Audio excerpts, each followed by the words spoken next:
postoji, a to je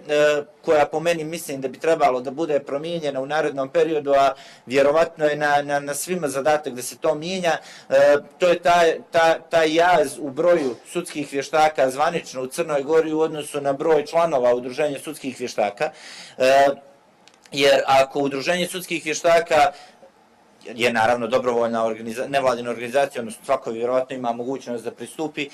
mora se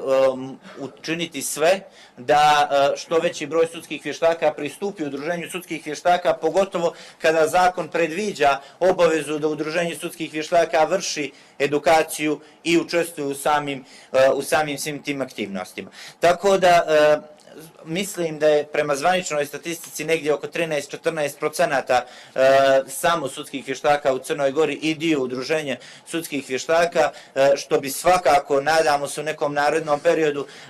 moralo da se mijenja. Sad, na koji način, daleko od toga da možemo samo reći da je to odgovornost Udruženja sudskih vještaka ili je možda i ponajmanje samog tog udruženja, vjerovatno i sudski vještaci moraju sami preuzeti inicijativu da pristupe istom, ali onda vjerovatno i s druge strane,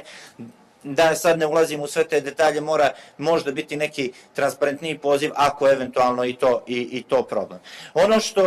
je isto tako važno da istaknem je da moramo u nekom narednom periodu uticati i na svijest svih onih koji učestvuju u sudskom postupku da stvore što je moguće veće povjerenje u same sudske vještake, jer sudski vještaci jesu i moraju biti vrlo, vrlo važan segment samog pravnog postupka. Njihovom ulogom će sami sudski postupak trajati i brže i efikasnije i ekonomičnije. Međutim, s druge strane i same sudije moraju da budu spremne na to da vrlo često ono što iznosi sudski vještak jeste stručno, ali i da samo znanje sudija mora da bude na tom nivou da isprati makar u određenoj mjeri onaj stepen stručnosti koju ima sudski vještak. Naravno, nemoguće je očekivati da sudija zna sve ono što bi trebalo da zna sudski vještak, na kraju krajeva njegova uloga je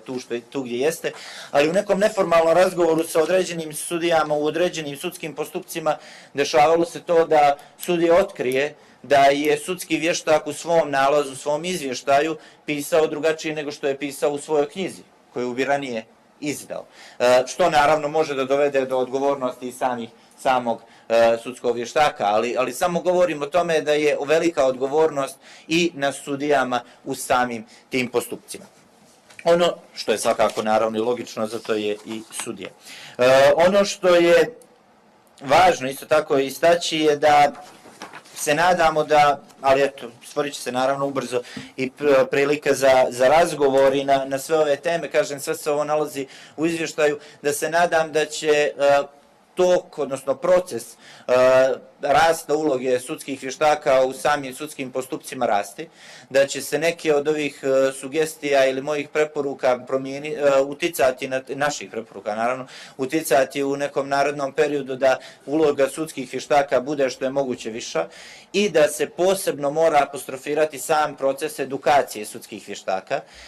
Ono što je važno da istaknem je da mi još uvijek imamo jedan od tih nedostataka, to je da možda zbog ili nedovoljnog povjerenja ili nedovoljne stručnosti nerijetko znamo angažovati u sudskim postupcima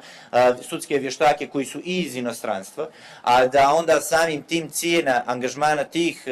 ustanova ili tih sudskih vještaka bude mnogo, mnogo veća, jer za njih ne važe ove odredbe koje važe prema zakonu o sudskim vještacima i onda opet imamo jedan veliki jaz. Nadam se opet